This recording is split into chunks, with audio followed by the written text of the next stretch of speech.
రాజకీయాల్లో ఎన్టీఆర్ ఒక brand create చేశారన్నారు సీఎం రేవంత్ రెడ్డి. ఎంతో మందికి రాజకీయ అవకాశాలు కల్పించారన్నారు. హైదరాబాద్ హెచ్ఐసిసిలో కమ్మ గ్లోబల్ సమ్మిట్కు చీఫ్ గెస్ట్గా హాజరయ్యారు సీఎం రేవంత్ రెడ్డి.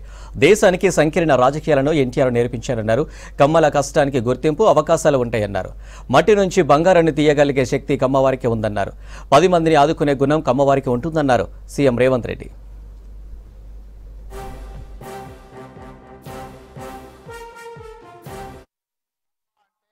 అమ్మ లాంటి వాళ్ళనే ఆలోచన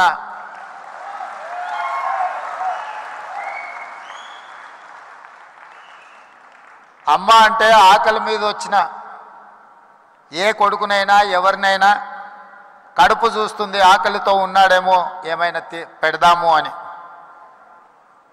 అందుకే కమ్మవారు భూమిని నేలను నమ్ముకొని వ్యవసాయం చేసి మట్టిలో నుంచి బంగారాన్ని తీసే పంటలు పండించి 10 మందికి సాయం చేసే కమ్యూనిటీ కమ్మ కులం.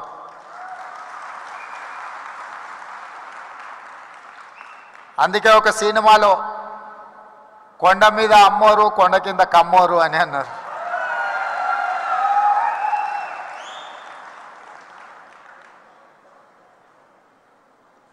నేను మామూలుగా మా మిత్రులతో అంటుంటా, కమ్మాస్ ఎక్కడున్నారో మనం గుర్తుపట్టాలంటే పెద్ద రీసెర్చ్ చేయాల్సిన అవసరం లేదు. సారవంతమైన నేల, సమృద్ధిగా నీళ్ళు ఎక్కడ ఉంటాయో ఎత్తుకుతే అక్కడ తప్పకుండా కమ్మాసి ఉంటారని చెప్పి, అది ఇవాళ కర్ణాటక అయినా, తమిళనాడు అయినా, తెలంగాణ అయినా, ఆంధ్రప్రదేశ్లో అయినా ఎక్కడ చూసినా సారవంతమైన నేలలుండి మంచి పంటలు పండించగలిగిన, మంచి పంటలు పండుతాయన్న భూమి ఉన్న ప్రతి దగ్గర కమ్మ సోదరులు అక్కడ ఉంటారు. వాళ్ళ ఆలోచన ఎప్పుడు కష్టపడాలి, పంటలు పండించాలి, 10 మందికి ఉపయోగపడాలి, 10 మందిని ఆదుకునే ఆలోచన చెయ్యాలి అనేదే ఆ సామాజిక వర్గ నేపథ్యం. అదేవిధంగా నాకున్న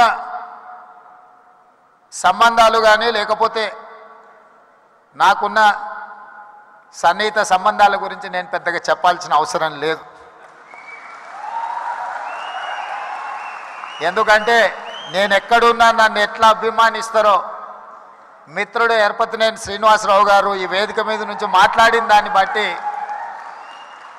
నేను ఎక్కడున్నా ఏ వేదిక మీద ఉన్నా కమ్మ సామాజిక వర్గం నన్ను ఎంత అభిమానంతో చూసుకుంటుందో ఎర్పతినేని శ్రీనివాసరావు గారి మాటలు వింటే మిగతా అందరికీ అర్థమవుతుంది. అదేవిధంగా సత్యవాణి గారు ఒక మాట అన్నారు. వారు మాట్లాడుతుంటే అనర్గళంగా ఏ పేపర్ చూడకుండా వారి ఉపన్యాసం వినాలి అని అనిపిస్తుంది అని. అది ఎక్కడి నుంచో కాదు, ఎన్టీఆర్ లైబ్రరీలో నేర్చుకున్న చదివే ఈరోజు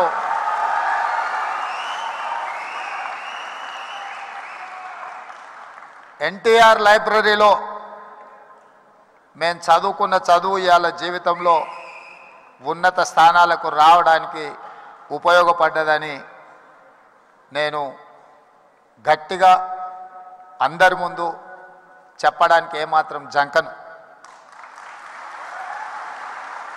మనం వచ్చిన నేపథ్యం, మన రాణించిన తీరు, మనకు అవకాశం ఇచ్చిన వాళ్ళను తక్కువ చేసి మాట్లాడవలసిన అవసరం లేదు, చిన్న చేసి చూడడము పద్ధతి కాదు.